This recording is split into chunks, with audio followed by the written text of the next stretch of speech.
Este é um trabalho para a disciplina de Fundamentos de Eletromagnetismo. Eu sou a Larissa. Olá, meu nome é Maria Eduarda.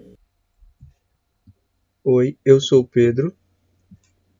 Nesse trabalho, nós abordaremos sobre a força magnética, sendo que os tópicos centrais são conceituar a força magnética, a análise vetorial e seus efeitos, a força de Lorentz e a força magnética em fios conduzindo corrente elétrica, além de algumas curiosidades. Observar os fenômenos causados por substâncias ferromagnéticas causou bastante curiosidade na cidade grega de Magnésia. Mais tarde, perceberam esses mesmos fenômenos ao redor de fios percorridos por corrente elétrica. Mas o que será que ambas as situações possuem em comum? Atribuímos os efeitos para o chamado campo magnético, que será explorado a partir de agora. Através de análises experimentais, foi descoberto que a partir do momento que a carga adquire velocidade, é gerado um campo magnético, que pode interagir com outro existente na região. Os efeitos sentidos serão devido à força magnética, que surge da interação entre os campos, ou seja, se uma carga não sente forças em repouso e ao entrar em movimento fica sob a ação de uma força, podemos deduzir que aquela região há campo magnético. De forma análoga, quando uma carga se movimenta em uma região de apenas campo magnético e não sente força alguma, deduzimos que a direção do movimento coincide com o do campo. Por quê? Munidos dessas informações e de observações experimentais, investigando o campo magnético através da força magnética que atua, sabemos de 3 coisas intrínsecas à força. Ela será ortogonal ao vetor indução magnética, ortogonal ao vetor velocidade da partícula e proporcional ao seno do ângulo entre os vetores. Pois bem, escrevendo isso matematicamente, temos que a força magnética será igual à carga vezes o produto vetorial dos vetores velocidade e indução magnética. Aparecendo o produto vetorial, sabemos que o módulo dessa força será dado por o módulo da carga vezes o módulo dos vetores velocidade e indução magnética, vezes o seno do ângulo entre os vetores, enquanto a direção será dada pela regra da mão direita, e o sentido depende do sinal da carga da partícula. Como na imagem, pela regra da mão direita, os dedos ficam na direção do vetor indução magnética, a velocidade no sentido do polegar e a força aparecerá normal à palma da mão. Retornando à questão de o campo ser na direção do movimento de uma partícula livre da ação de forças, observando a fórmula, isso pode ser entendido facilmente, né? O módulo da força irá depender da orientação do campo e do movimento da partícula, sendo nulo quando eles são paralelos e máximo quando eles são perpendiculares. Isso se deve à proporcionalidade por seno θ, sendo que quando são paralelos, o ângulo pode ser 180 ou zero e o seno de ambos é nulo. Enquanto que quando os vetores são perpendiculares, o seno de 90 é 1 e a intensidade da força será simplesmente módulo da carga vezes o módulo dos vetores velocidade e indução magnética. Outro ponto importante de ser mencionado, as unidades das novas grandezas apresentadas, né? Como toda força, a magnética também é expressa em newtons, e a unidade para campo é o Tesla, frequentemente substituído por Gauss, que equivale a 10 a menos 4 Tesla. Como foi dito, em um campo magnético, uma partícula carregada sempre terá a força magnética que atua sobre ela perpendicular à velocidade. Sendo assim, relembrando conceitos passados, sabemos que o trabalho será igual à integral do vetor força vezes o vetor deslocamento, que também pode ser escrita como trabalho é igual ao módulo da força vezes o módulo do deslocamento vezes o cosseno do ângulo. Logo, podemos concluir que a força magnética não realiza trabalho sobre a partícula, visto que o vetor força está perpendicular ao vetor deslocamento, ou seja, o ângulo entre eles é 90, cosseno será zero e, consequentemente, o trabalho também será zero. Agora, vamos analisar algumas trajetórias que uma partícula carregada pode sofrer quando está imersa em um campo magnético. Quando temos uma partícula no ponto O, imersa somente em um campo magnético, e a velocidade dela é perpendicular ao plano, como mostra a imagem mais acima, pela regra da mão direita, vemos que sob ela atuará uma força para cima. Como a velocidade dela é para o lado direito e tem uma força a puxando para cima, ela fará uma curva no sentido anti-horário. Analisando o ponto P, aplicando a regra da mão direita de novo, vemos que a força continuará puxando a partícula para o centro, enquanto a velocidade estará sempre tangente à trajetória. Podemos associar esse fenômeno com a trajetória de uma partícula em movimento circular, em que a força magnética atua como centrípeta. Logo, temos que a força centrípeta será igual à força magnética. Então, QVB seno θ será igual a mv ao quadrado sobre r. Manipulando, temos que r é igual a mv sobre QB seno θ. Mas, no nosso caso, seno de θ é 1, pois os vetores estão perpendiculares. Logo, o raio da trajetória será mv sobre QB. Associando com velocidade angular e relembrando que velocidade angular é v sobre r, substituindo r encontrado antes, temos que a velocidade angular será qb sobre m, sendo velocidade angular em radianos por segundo. Aprofundando mais um pouco, podemos expressar essa fórmula em termos de frequência, que no caso denominamos de frequência ciclotrônica. Sabemos que a frequência é a velocidade angular sobre 2π.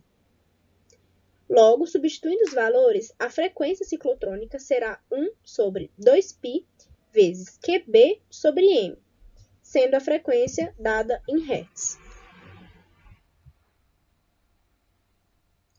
Vimos uma situação onde V e B eram perpendiculares, mas nem sempre isso ocorre. A animação mostra dois outros casos que podem acontecer: a trajetória espiralar e a trajetória conhecida como garrafa magnética. O primeiro caso ocorre quando V não é perpendicular a B. Nessa situação, o vetor velocidade terá duas componentes, uma paralela ao campo magnético e outra perpendicular. Como dito antes, a componente paralela não vai influenciar na direção da partícula, já que não existe nenhuma força nessa direção.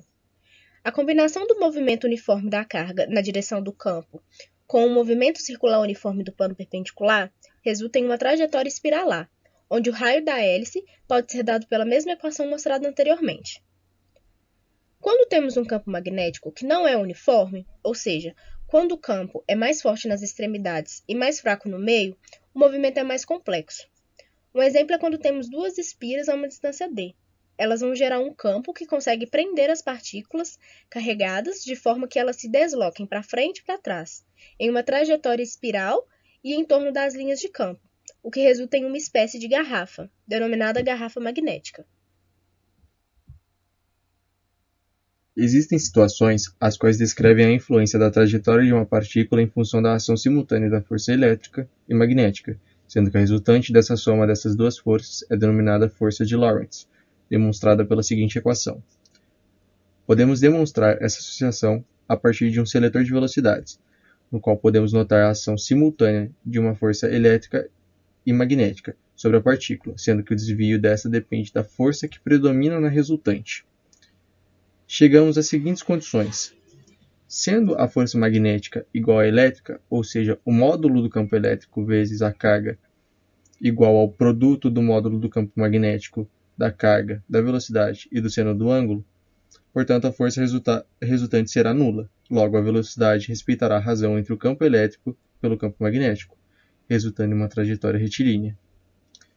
Em um segundo caso, quando o módulo do campo elétrico é superior ao do campo magnético, teremos que a velocidade será maior que a razão entre o campo elétrico e o campo magnético.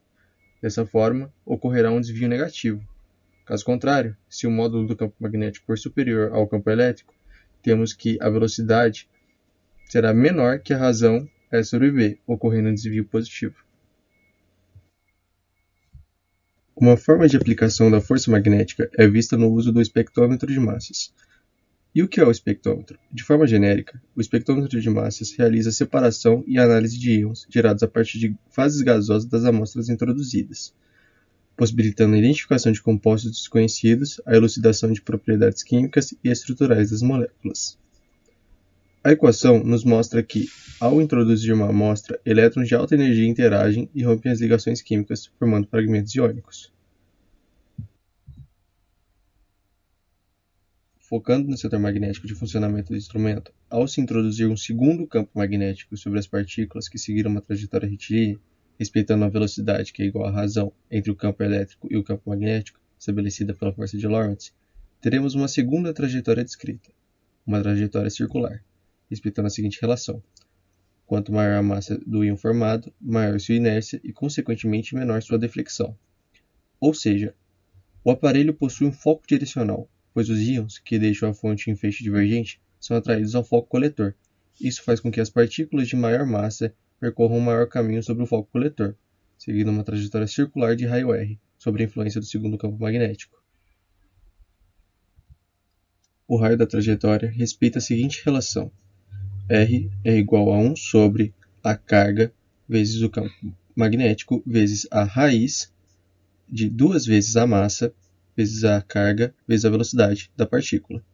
Daí chegamos à relação massa-carga utilizada para análise de dados. A razão massa-carga será igual ao produto dos quadrados entre o campo magnético e o raio da partícula percorrido sobre 2 vezes a velocidade, estando os analíticos no estado gasoso.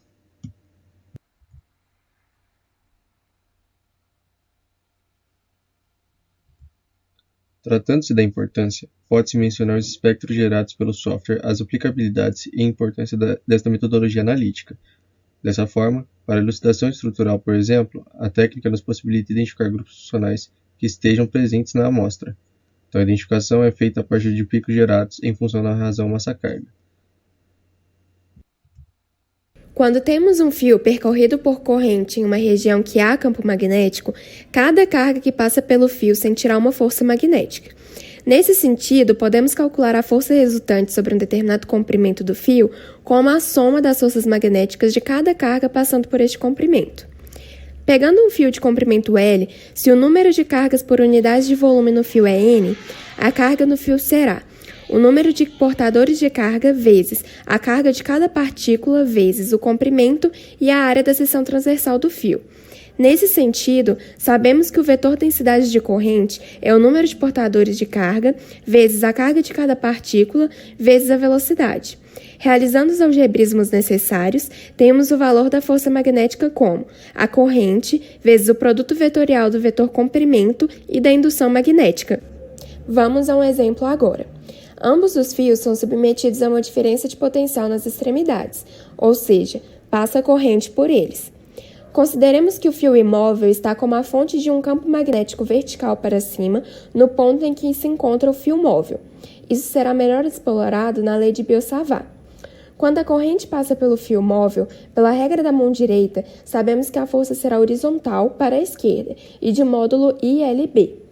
Quando a corrente muda o sentido, a força também vai alterar, apontando para o sentido contrário, ou seja, para a direita, possuindo o mesmo módulo. Esse experimento explora a força entre duas correntes, que ainda será estudado. Neste experimento, observamos o fator repulsivo gerado pela presença do ímã em proximidade com a água. Isso proporciona uma força resultante que desloca o barquinho, assim como foi mostrado. O fenômeno ocorrido é denominado efeito diamagnético, presente na interação ímã-água.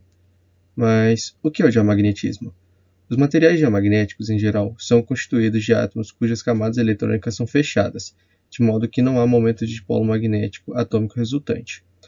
Nestes casos, a aplicação de um campo magnético modifica a movimentação do orbital dos elétrons atômicos, neles gerando um momento de dipolo magnético que aponta no sentido contrário àquele do campo magnético externo. Explicitando o caráter diamagnético da água a partir de diagrama de orbitais moleculares e dando um enfoque no último par de elétrons, podemos perceber que o caráter diamagnético da água, gerado pelo emparelhamento total dos elétrons, gera um efeito repulsivo mostrado no vídeo, visto que o sentido do dipolo magnético da molécula é contrário ao campo magnético do ímã sobre o barco.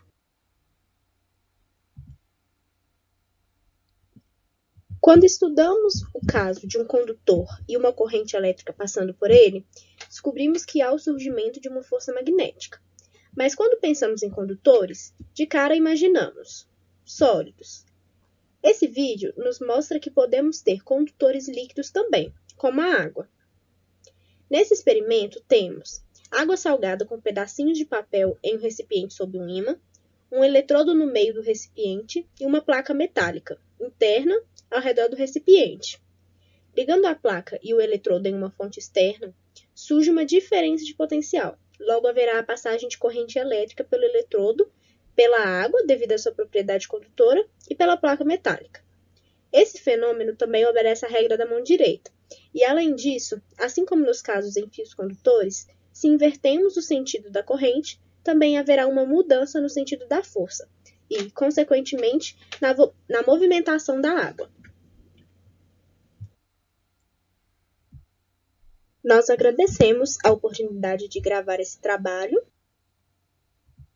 no qual nos baseamos nas seguintes referências.